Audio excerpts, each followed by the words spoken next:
السلام عليكم ورحمة الله وبركاته. ازيكم حبايبي؟ عاملين ايه؟ يا رب تكونوا في اسعد حال. قبل ما نبدأ الفيديو نصلي على النبي ونذكر الله. اللهم صل وسلم عليك يا حبيبي يا رسول الله. اللهم بارك في اي حاجة بنعملها، اللهم بارك في اي حد يحط لايك ويشترك في القناة. قبل ما ابدأ الفيديو ندعي لاخواتنا الفلسطينيين، ربنا يا رب يفك كربهم ويسهل امورهم يا رب، اللهم امين.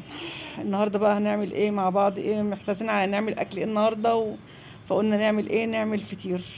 هعمل كيلو دقيق كده، فطير مشلتت، ناكل جبنه وعسل ويعني ايه، نقضيها النهارده كده، ونحمر بطاطس كده. يعني كل يوم محتاس على اكل، فالنهارده نفسنا ناكل فطير مشلتت بقالنا فتره، فقلنا ايه، الجو بقى بدأ يسقع، فالفطير بيحلى بقى بالسقعه بقى. طبعا الفطير ايه، طبعا نخلت كيلو دقيق وحطيتها، احنا بنحبه مسكر، فحطيت عليه معلقتين سكر كبار، وحطيت عليه ايه، مع نص معلقه ملح كده. وطبعا فركت الدقيق بالملح بالسكر كده. وفي ناس بتدوب السكر في قلب الميه اللي بتعجن فيها، بس عادي ما بتفرقش حاجه. عاوزه تدوبيه في الميه عادي، عاوزه تحطيه على الدقيق عادي جدا. وهتعجني طبعا ايه، العجينه بتاعه الفطير ما بتبقاش عجينه يابسه، بتبقى عجينه حلوه فيها تلزيقه بس مش سايحه. فانت بقى بتقعدي تعجنيها يعني ايه، تحطي غلب السنين كده فيها. الفطير نجاحه اولا في العجن، ثانيا في التريح، تريحي الفطير كل، يعني تريحي العجينه. فطبعا انت بتقعدي تعجنيها بقى على رخامه، تعجنيها في قلب طبق بلاستيك، تقعدي على الارض كده تعجنيها لغايه ما تحسي اللي هي العجينه اتلمت معاكي وفيها تلزيقه. كل ما تبقى سايحه في ايدك اقعدي اعجني لغايه ما تتلم في ايدك. الميه زادت منك، حطي لها حبه دقيق اللي هي تصريفه يعني، لازم يبقى كده حاطه كوبايه دقيق جنبك للاحتياطي. طبعا بعد ما نعجنها تشديها كده تحس اللي هي ليها عرق. طبعا الفطير من المعجنات اللي هي لازم تتعجن كويس. دي ما نختلفش عليها اتنين يعني. فالمهم قعدت اعجنها بقى لغايه ما ايه، ما يعني اخدت يعني يتهد حيلك كده بمعنى اصح. ما بنعملوش كل يوم يا جماعه، لازم نخدمه يعني. فطبعا انا حسيت ان العجينه سلت مني، فقلت هجيب الدقيق. انا حاطه جنبي علبه الدقيق. حسيت ان يعني لان انا كنت مش بعاير بالكوبايه، هو اصلا بتاعي كوبايتين ميه، بس انا كنت بدلق ميه فاتدلق مني بزياده. يعني عادي كل واحد بيغلط، فانا اتدلق مني ميه زياده. حطيت حبه دقيق تاني وقعدت برضو اعجن. حاسه اللي هي اصل انت بتحسي يعني بتحسي بقى في ايدك، انا حسيت اللي هي لا، الميه زادت مني. في فرق ما بين العجينه طريه والميه زادت مني. قعدت بقى ايه اعجن. وممكن تسيبيها شويه وتقعدي تستريحي وتقعدي تعجني، يعني مثلا تسيبيها دقيقتين كده واقعدي استريح شويه، او شوفي اي حاجه تعمليها واقعدي عجنيها. يبقى اهم حاجه تقعدي تعجنيها 10 دقايق. قعدنا عجناها لغايه ما بصوا بقى شكلها عامل ازاي. وطبعا اول ما تسيبيها بقى ايه بتاع 5 دقايق كده هون. يعني انا كده كنت عجناها وسايباها ايه بتاع 5 دقايق. بص اللي بقى ليها عرق ازاي. فالمهم بقى هنجيب صينيه ونرش فيها دقيق، وانا هعمل كيلو الدقيق دون. هو كيلو ويجي 3 معالق كده.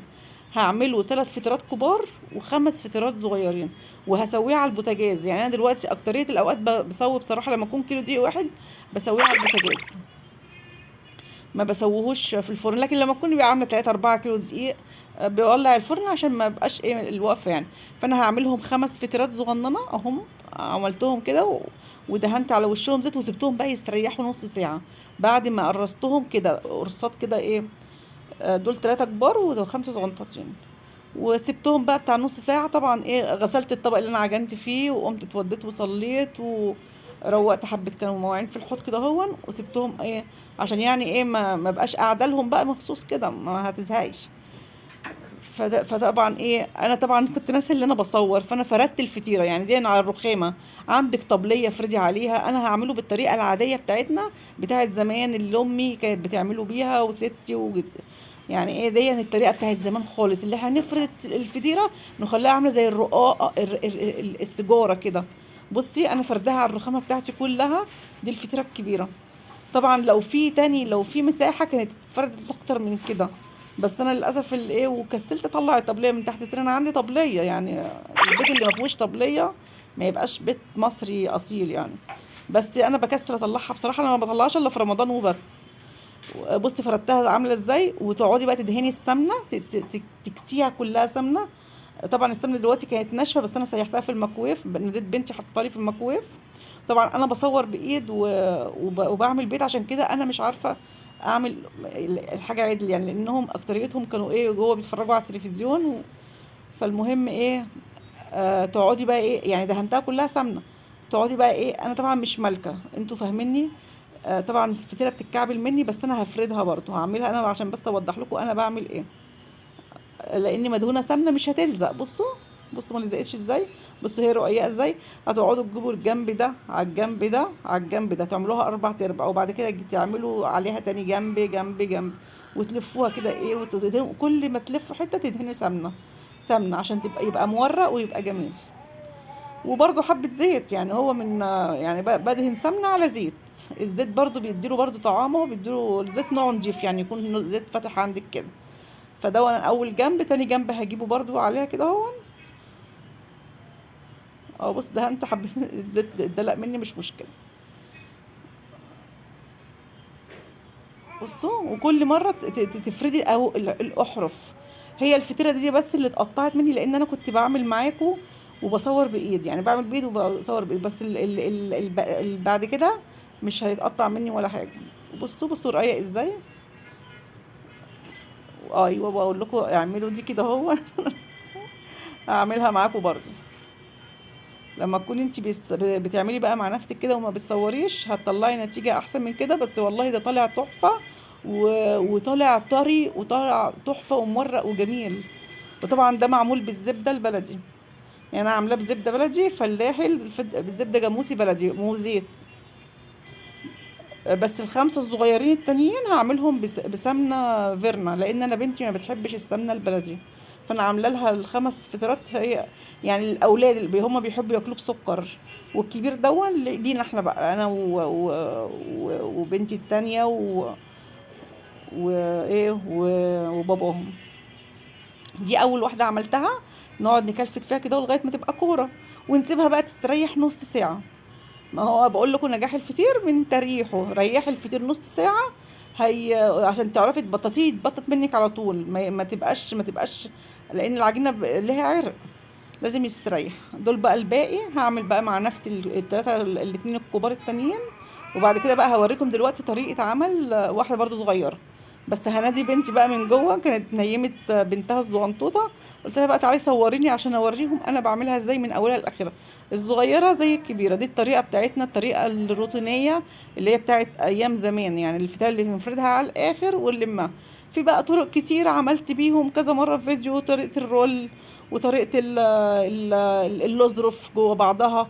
وفي واحدة برضو تعملي برضو تعمليها زي الليمون كده، وتفرديها وتحطي واحدة جوه واحدة، 20 واحدة جوه بعضها يعني. ففي طرق كتير، لكن دي اسهل طريقة، والرول برضو طريقة سهلة. انا بقى دلوقتي كده ناديت بنتي، وانا بعمل دلوقتي دي الصغيرة بقى، اللي انا عاملة منها 5 كرات يعني، الكيلو طلع لي 8 فطيرات. 5 كبار، 5 صغيرين قصدي، و3 كبار. كده انا بفردها بقى اهو. هحط لها طبعا ايه بعد ما افردها، هحط لها سمنه فيرنا، واحط لها حبه زيت، لان ممنوع احط زبده في الفطير ده، ممنوع.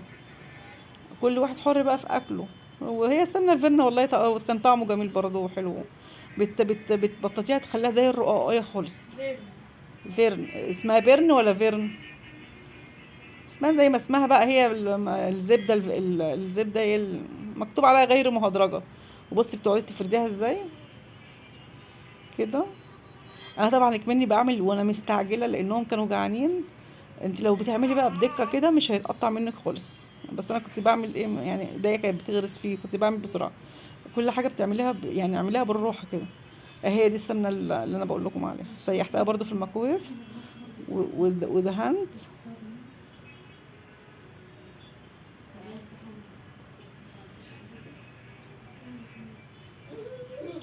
وبعد كده بقى ايه هنعملها زي ما عملت في الكبيره بالظبط كده. وبعد كده هو ايوه كده، وكده زي الظرف كده يعني. في بقى نوع فطير بتعملي كده، وتحطي بقى جوه دي جوه دي جوه دي جوه دي، وتعمليها فطيره كيلو بقى، او نص كيلو دقيق. فبتبقى هي كبيره يعني. بس الصغير ده الاولاد بيحبوه عشان كل واحد ليه فطيرته يعني. فكده بقى خلصنا. خلاص بقى كده سبته نص ساعه، دي الفطيره الكبيره. حطيتها في صينيه، فردتها بفردها هون.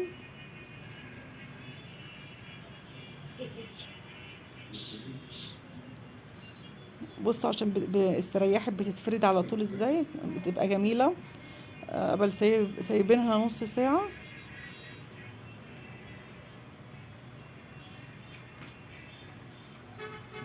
ملت الصينية.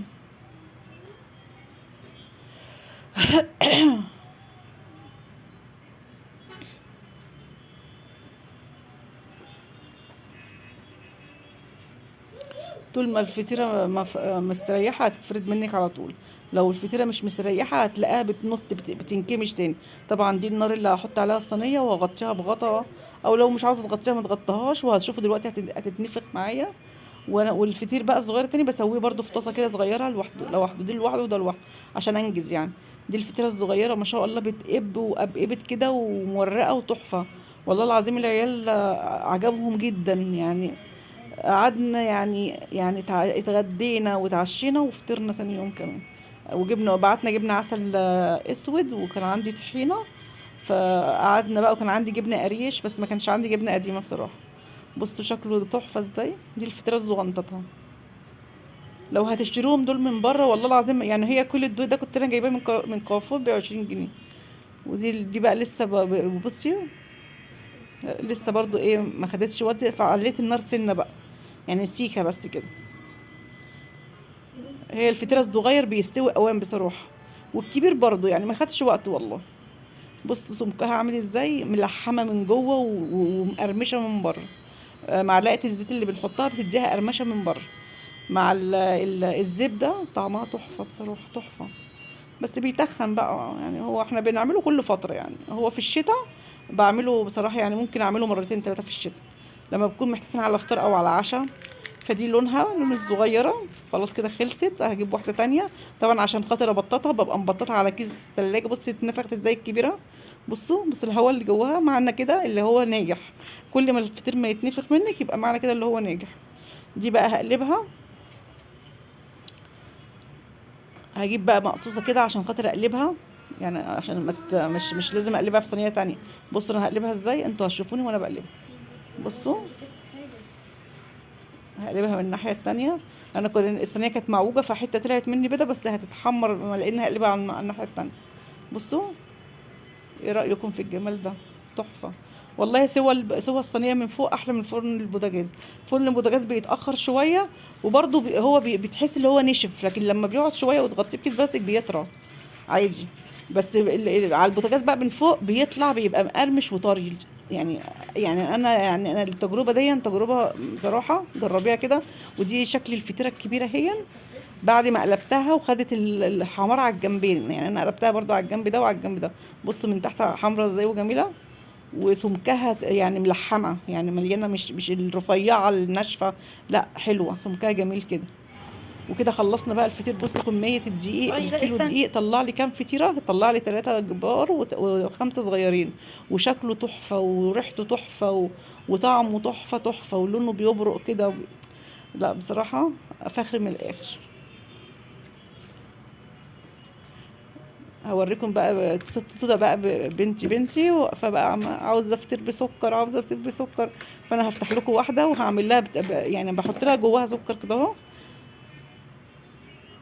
بص ده الصغير، بصوا ملحم ازاي وجميل وتحفه. هو كان والله العظيم كان لسه سخن، كنت مش عارفه افرده قوي، بس لما برد بقى رقات كده هو يعني، يمكن الكاميرا مش عرفت اوضح لكم قوي يعني.